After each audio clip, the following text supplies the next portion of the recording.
were trembling. I just couldn't bring myself to do it. But thinking of all his disturbing behavior lately, I finally steeled my resolve. Just then, my son suddenly turned around and stared at me. That look in his eyes made my heart skip a beat. The reason I was doing this was because my wife had accidentally discovered our son's diary. It contained detailed plans for brutal murders. What terrified me most was that all the targets were his classmates. My wife and I began to panic. Our son had always been odd since childhood, but I never imagined he'd have such horrifying thoughts. I'm so sorry. No. I'm so sorry. The next day, his homeroom teacher called us to school. She said our son had threatened a female classmate, saying he would kill her. The school, fearing things would spiral out of control, suggested he take a temporary leave. I had no choice but to agree. On the way home, I asked my son why he'd done it. He simply said the girl had annoyed him. I was too angry to speak.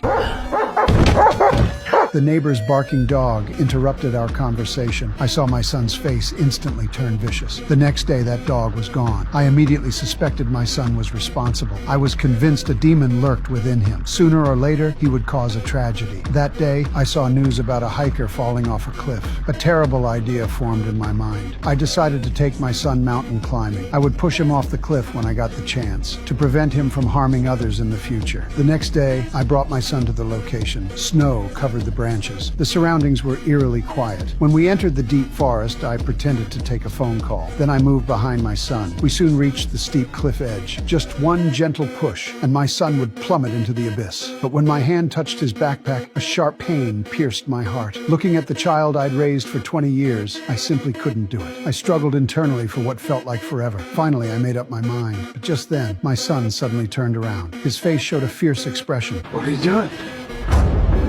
Shouldn't I be the one asking you? I instinctively stepped back. It turned out my son had known all along that we'd read his diary. He'd deliberately written those murder plans. He wanted to get our attention. He hoped we would care more about him. Hearing my son's words, I felt my heart break. Only then did I understand. My son was just using this extreme method to express his dissatisfaction with us. After a heart-to-heart conversation, my son and I finally resolved our differences. He even pulled out a travel itinerary. He said he wanted to go to Iceland with friends. He hoped the trip would help him adjust his mental state. Hearing this, I felt deeply guilty. I decided to fully support his trip. I covered all the travel expenses. When we got home, my son gave us a warm hug. This brought immense comfort to my wife and me. Later, my wife told me the neighbor's dog had been found. I had misjudged my son. Thinking of what I'd almost done at the cliff, I couldn't help but cry tears of regret. However, the story didn't end there. Not long after, I saw breaking news while at work. There had been a shooting at my son's school. Many students were dead. I was terrified for my son's safety. I rushed anxiously to the school, only to be told the gunman was my son. He had already shot over 20 classmates. He was holding 8 hostages. The police wanted me to convince him to put down the weapon.